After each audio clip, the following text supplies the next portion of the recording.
Olá, pessoal, tudo bem?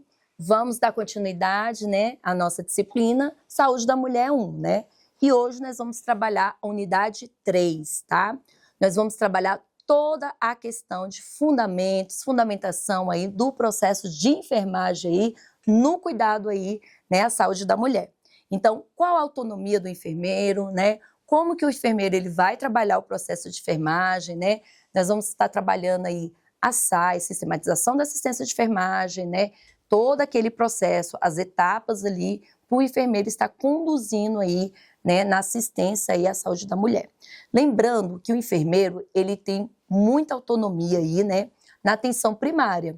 Então, quando a gente fala de políticas públicas aí, de uma atenção à assistência da mulher, não podemos esquecer que é lá na atenção primária a porta de entrada, né, que essa mulher vai ter aí para estar trabalhando a questão dela da prevenção, promoção da saúde dela, né? E nós temos o enfermeiro ali, né, como uma questão de autonomia maior nessa condução. Por quê?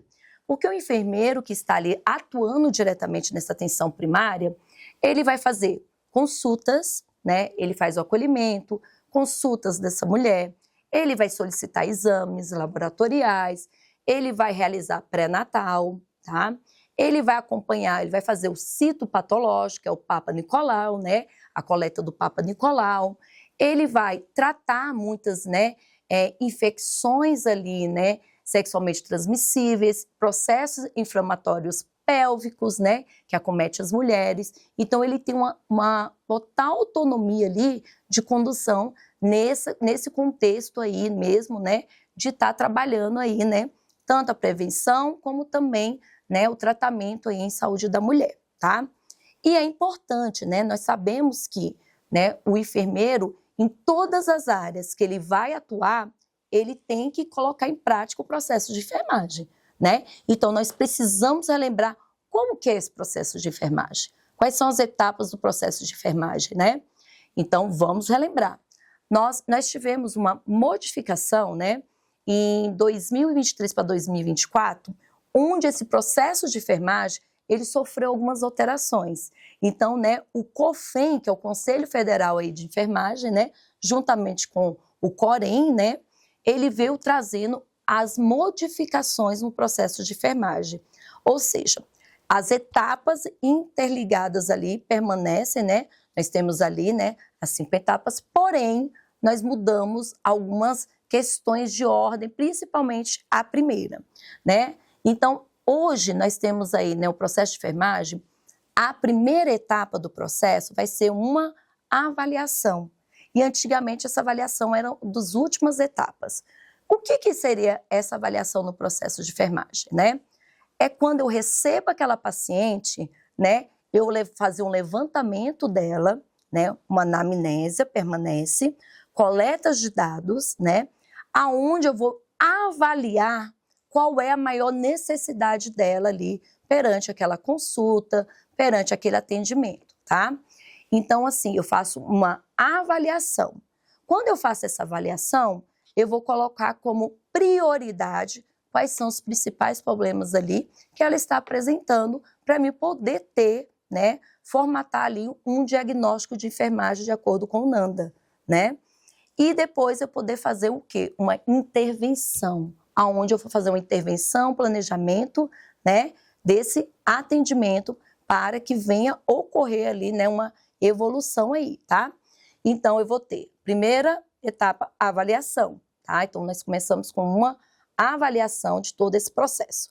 Segunda etapa, vai permanecer, né, e permanece o diagnóstico de enfermagem, né? O que seria esse diagnóstico aí, né?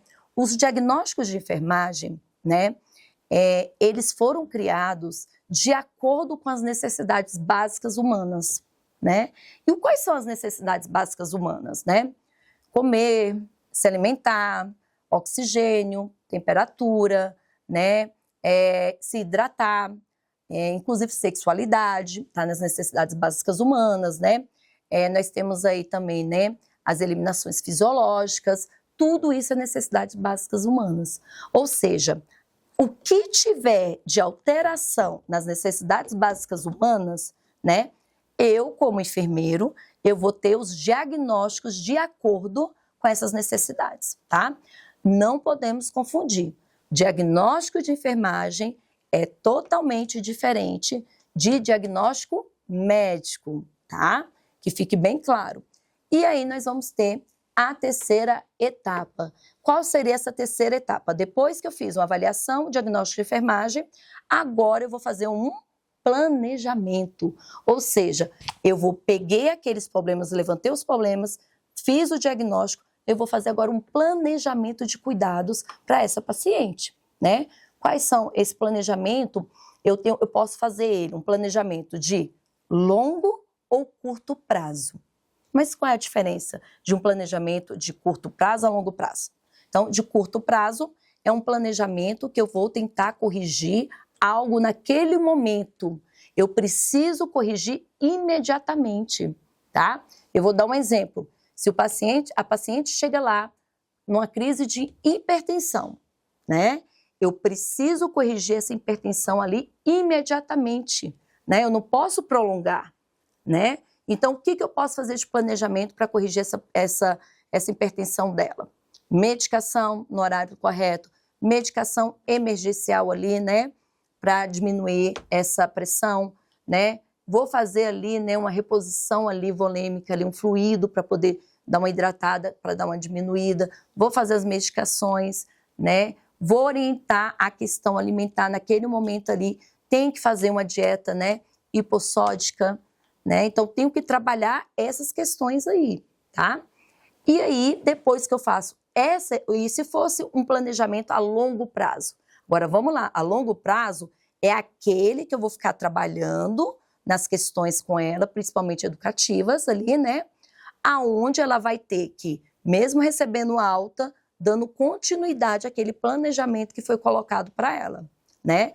Por exemplo, quando eu falo uma dieta hipossódica, então eu tenho que orientar a minha paciente que ela terá que, a partir daquele momento ali, ter uma dieta ali, né, mais equilibrada, hipossódica, né, diminuir um pouco a gordura, né, tentar fazer uma atividade física, tá, para poder ter um controle dessa pressão arterial, né, tomar as medicações corretamente, né, fazer um controle ali de aferição de pH. Então, isso aí é a longo prazo, tá? Então, a curto prazo, corrigir no momento, tá? Imediatamente. Depois dessa etapa, então, do planejamento, nós vamos ter aí, né, a quarta etapa aí, que vai ser a implementação. Ou seja, eu planejei o cuidado, né, planejei, agora eu vou implementar. Ou seja, quando eu coloco lá como planejamento mudança de decúbito do paciente a cada 2 horas, tem que implementar. Então, se é um técnico que está lá, ou outra pessoa, ou eu mesmo, a cada 2 horas eu vou implementar, eu vou fazer essa mudança de decúbito. E essa mudança de decúbito, eu tenho que estar realizando ela e verificando, avaliando se realmente, né, ela está obtendo ali resultados que eu espero. Que é o quê? Melhora. A melhoria para que não venha ter uma lesão por pressão, né? Então, para prevenir a lesão por pressão. E aí nós vamos ter a última etapa, que é evolução. O que seria essa evolução? É eu evoluir, escrever ou até mesmo colocar no sistema como que está sendo, né, toda essa parte do meu processo de enfermagem. Então, eu apliquei um processo de enfermagem, eu agora vou evoluir, vou escrever, vou relatar, né, as alterações que teve, os resultados que obteve, né, se eu preciso modificar ou não aquele planejamento, tá? E a evolução, gente, ela tem que ser o quê? Diária, contínua, tá? Então, ou seja, todos os dias eu tenho que, se eu estou acompanhando aquilo ali, ou se é um paciente que está ali indo consultar, então todas as consultas têm que ter a evolução, aonde eu vou estar evoluindo todas essas questões aí, tá? Então, é de extrema importância o processo de enfermagem. Nós temos amparo legal aí, né, perante aí, né, o Corém, né, o COFEM, aonde vem trazendo os respaldos e a autonomia do enfermeiro.